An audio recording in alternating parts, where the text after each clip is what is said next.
Yesterday, the first day people were allowed back into the north of Gaza. And they kept coming, over 300,000 of them, through the night and into today. Families became divided in the chaos of this journey. Others separated since the start of the war. Umali Muhassin hasn't seen her daughter and grandchild for 15 months. They're due to meet in this neighborhood in Gaza City. اشتغلوا كثير كثير من الصبح إلى هان مش قادرة أنا أشوف الشوب والحر والهذا لكن مش مشكلة بس أشوفهم بنسى كل التعب أنا بس يجوني بالسلامة إن شاء الله.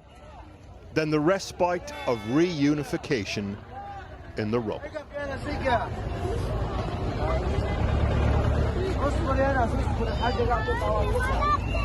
كثير مبسوطة كثير مبسوطة إني أنا رجعت شفت أهلي وشفت أمي وشفت خواتي كلهم الحمد لله يا رب الحمد لله.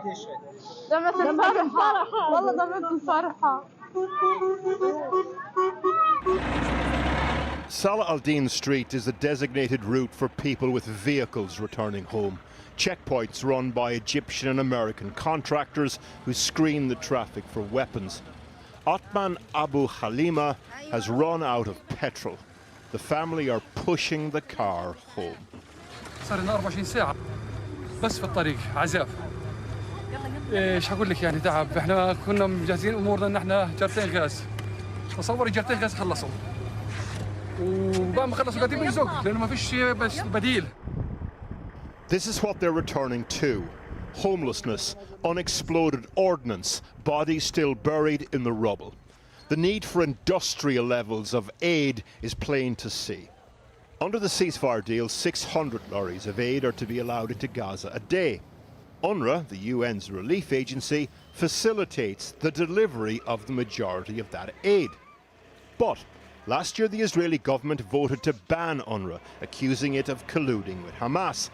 That ban due to go live on Thursday and will coincide with another exchange of hostages and detainees.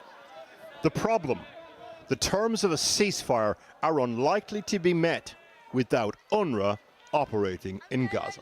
That public communication by the government of Israel towards UNRWA has been extremely aggressive, but it has not been clear in terms of what will be allowed and what will not be allowed. So the actual implementation of these bans on UNRWA have not been clarified to us.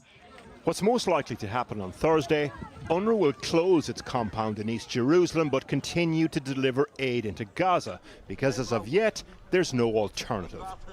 Maintaining the fragile peace, a much more complicated long-term affair than waging the war. Warwick O'Brien. Well, the Labour MP Emily Thornberry is chair of Parliament's Foreign Affairs Select Committee and is just back from a visit to Jordan. She joins me now from Westminster. Emily Thornberry, first of all, your reaction to what's happening in Gaza. I mean, if UNRWA cannot operate in Gaza, and there's some debate about to what extent they can't on the ground, how disastrous do you think that would be? It simply has to be able to operate in Gaza. I mean, there are no ifs or buts. You know, UNRWA is the organisation that educates the children, that runs the clinics, that organises the aid. There are 13,000 people who work for UNRWA, and I think 19 of them were accused by the Israelis of behaving in a completely partisan and wrong way, but there has been an inquiry that has been dealt with, and frankly there is no other organisation but UNRWA that can do the sort of work that needs to be done, that must be done in Gaza. The Biden administration stopped funding for UNRWA almost exactly a year ago. Trump's new ambassador at the UN will say that that ban will continue after March, when it was supposed to expire. The British government has said they support UNRWA. What do you think we should do? I mean, can we fill the hole that's left by America refusing to send over the dollars? I don't think that we can completely fill the hole. I think that the hole has to be filled. I think today there was an announcement in Parliament that there was a large increase in the amount of aid going into Gaza, which I think then ups the amount of aid that Britain has given to Gaza to about 126 million or something in the last year. And we're working with the Jordanians to make sure that aid is getting into northern Gaza, because that's the route that the Jordanians are going to take. And it seems that many of the trucks are getting through.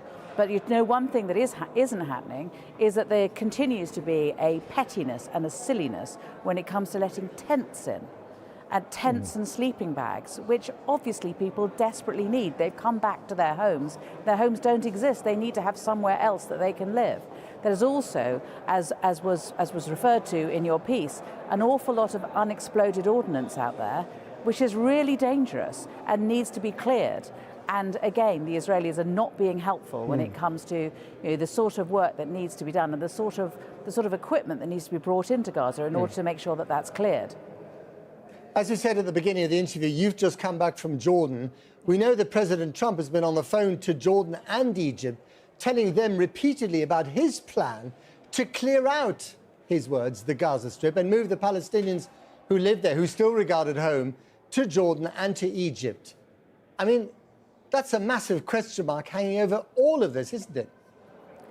Yeah, I mean, there needs to be a peace settlement for Gaza and for the West Bank.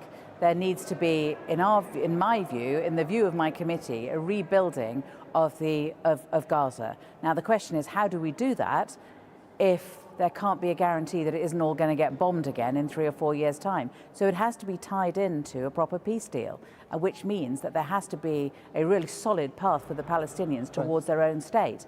And if that does happen, then I think that money will go in for the rebuilding of Gaza. Now, Donald Trump also says that he wants there to be a regional deal.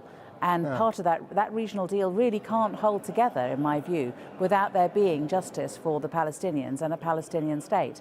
Everything will be undermined by it. Yeah, but what he's talking about is wholesale ethnic cleansing of the Gaza Strip. And he's still talking about it. Yeah, well, I think that I think that we just simply cannot agree to that, and the Palestinians won't agree to that. What needs to happen is that and will Britain tell him, and will the British government stand up to Donald Trump and say, we also don't agree to this? I would certainly expect them to. But they might not. I would certainly expect them to.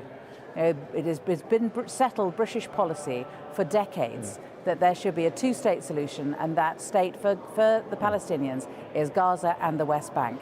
And that there should not be, it should be the whole of the West Bank, and it should be along the 67 borders. That has been settled policy in Britain, and frankly, settled policy internationally.